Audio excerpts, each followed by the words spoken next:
sasa itusaidie. Now, the World Children's Day has been observed today. This year's theme says, "For every child, every right." It emphasizes that each and every child matters. But as our reporter, Husna Mohammed, found out, some students are being excluded from the current syllabus, despite access to education being a right to all children. This is Garissa Primary School, the oldest primary school in the northeastern part of Kenya. It was established in 1948. It is also the only inclusive model primary school for learners with special needs in the north. It bridges a much-needed gap in a community that often frowns against people living with disabilities. People normally feel that any disabled child is a curse or something like that, and that they don't see it as a health issue, and they think it is curse or it is something like that, and they hide these kind of children.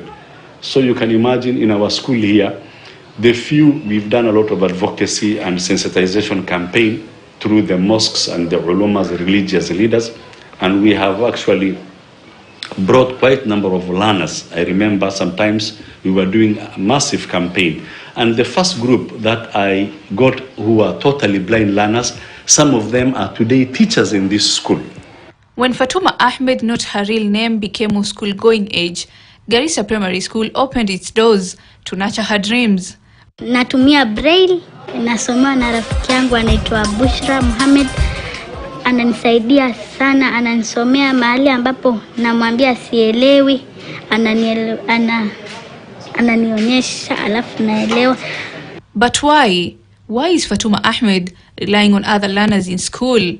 In terms of their curriculum, we have gaps, but we have written to the respective authorities, and it is our prayer those gaps will be mitigated. This is a grade 1 book. You can imagine the content. 80% of the page is in Arabic script. We don't have the same in Braille, so that when this child comes, he can just through tact or touch, he can just learn these scripts. They are restricted, it's not inclusive, their rights are not taken care of. Wenzangu wananisaidia kunisomea. Kwa mfano mwalimu akifundisha kuna ile kuandika. Pia wanafunzi wenzangu wananisaidia kunisomea. And so every day when Fatuma Ahmed and other learners who are blind come to school, they know deep down they are at the mercy of other fellow learners to help them navigate a tough school calendar with hardly any support from the national curriculum developers. Garissa Primary has 210 students living with disabilities.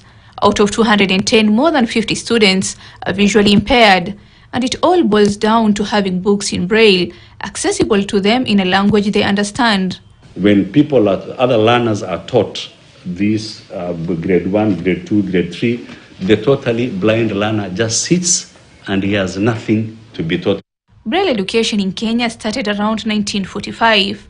Islamic religious education is a compulsory subject in the Kenyan syllabus, yet not inclusive to Muslim students who are visually impaired. I asked the government, through KICD, Kenya Institution of Curriculum Development, why the country has no Braille system available in Arabic, and the answer: that would also go with expenses, but the good thing is that now we are identifying those people who can do it within the country. So once we bring them together, then this has been planned, that we are going to meet them, and they shall now be able to guide us what we need to do, how can they help and support in actually producing such material. Because it's also expensive to bring somebody from outside. It's still expensive to produce Braille material, even here in Kenya. It's very expensive, it's resource intensive. For government, I don't think there is any excuse, and it is something that we can actually take upon ourselves as an institution that speaks for Muslims, maybe to lobby and to reach out to the Ministry of Education to highlight the gap, because normally governments respond to the need. But what happens when a teacher realizes that his students' needs are not met? Garissa Primary head teacher Mr. Ahmed Abdi says they had to step up. We have come up with initiative through the support of our officers, came up with a print as a school we've been helping, and then we are using the school as a platform for change so that it can go to the whole region and reach all Muslims who are totally blind in this country. So we supply the same to our sister schools in Wajir and now a new school in Mandera, the same copies. And you can imagine, how do we reach the schools in Mombasa? How do we reach Likoni? How do we reach Mumias and western part where we have a huge population of Muslims? The country's 2019 census recorded a total of 47.2 million persons.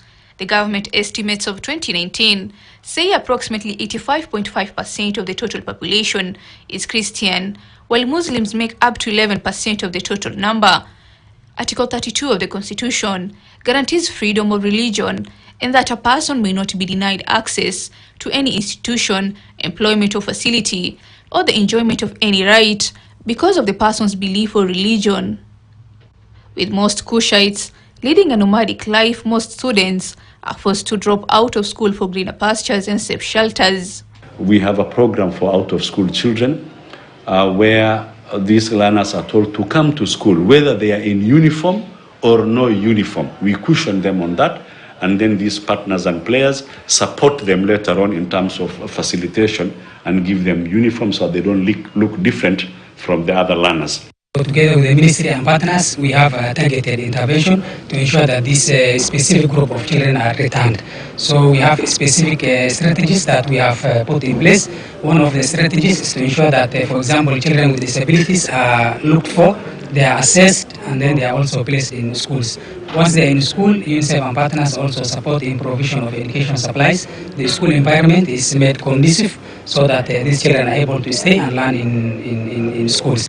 As I left Garissa County and had conversations with people mandated to provide answers to children like Fatuma Ahmed, I'm at loss to understand how 78 years later, Fatuma and others like her cannot access the education that the Kenyan Constitution guarantees them of. Husna Mohammed, KTN News, reporting from Garissa County.